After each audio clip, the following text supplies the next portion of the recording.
Hello students, welcome to you all in the online class of Geography.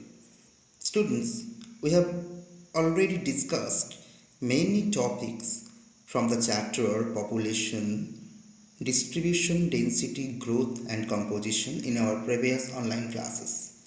And today, we shall complete the discussion of this chapter. Let's start the discussion over the topic Linguistic Composition.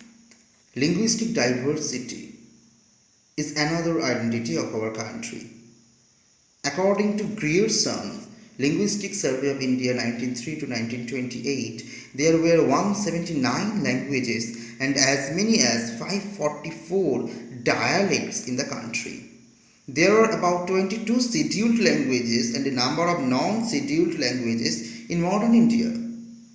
Among the scheduled languages, the highest percentage of the speakers are using Hindi.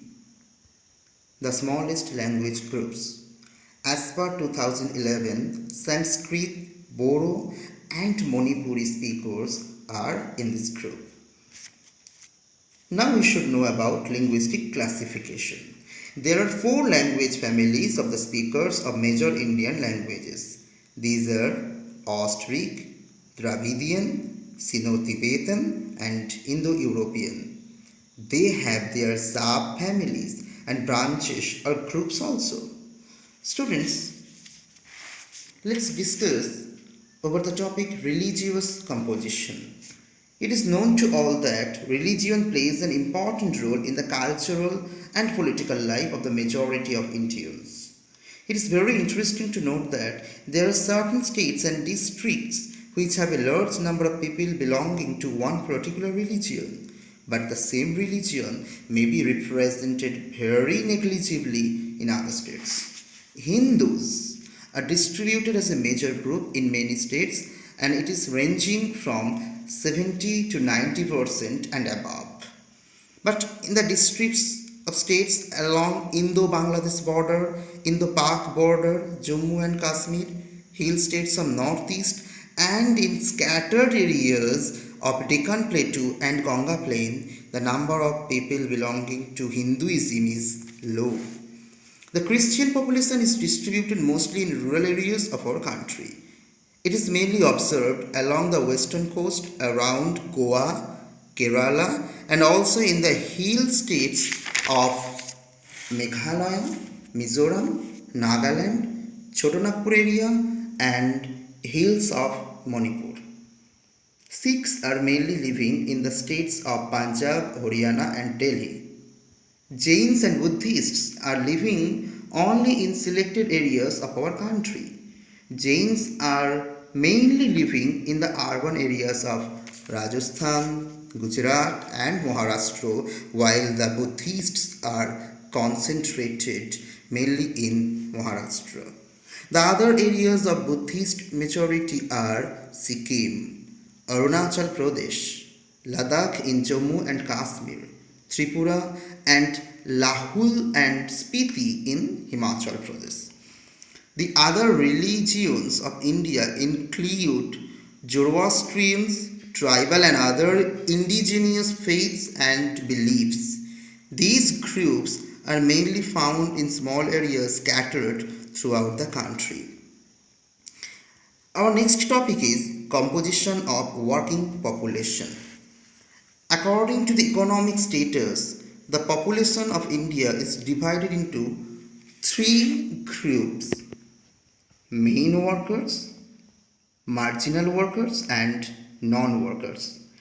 In India, the proportion of both main and marginal workers is only 39.8% as per the record of 2011 and the proportion of non-workers is about 60%. The states with larger percentages of workers: Himachal Pradesh, Sikkim, Chhattisgarh, Andhra Pradesh, Karnataka, Arunachal Pradesh, Nagaland, Manipur and Meghalaya. Among the Union territories, Dadra and Nagar Haveli and Daman and Diu have higher participation rate.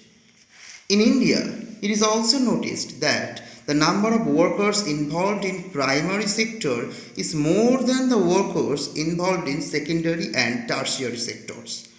As far as the occupation of countries' male and female population is concerned, male workers outnumber female workers in all the three sectors.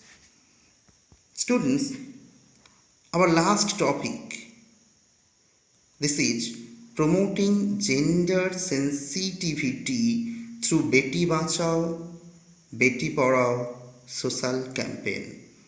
I am explaining this topic, but I should say the name of the topic again: promoting gender sensitivity through Beti Bachao, Beti Padhao social campaign. Naturally and biologically, our society has three divisions: male, female, and transgender. But there are social differences too. Discrimination in general and gender discrimination in particular is a crime against humanity. There are various types of discriminations in our society and we have to remove them. The Government of India has duly acknowledged the adverse impact of these discriminations and launched a nationwide campaign called Beti Bachao, Beti Padhao. We know that the number of female workers in primary sector is relatively high, and in recent years their number is increasing in secondary and tertiary sectors also.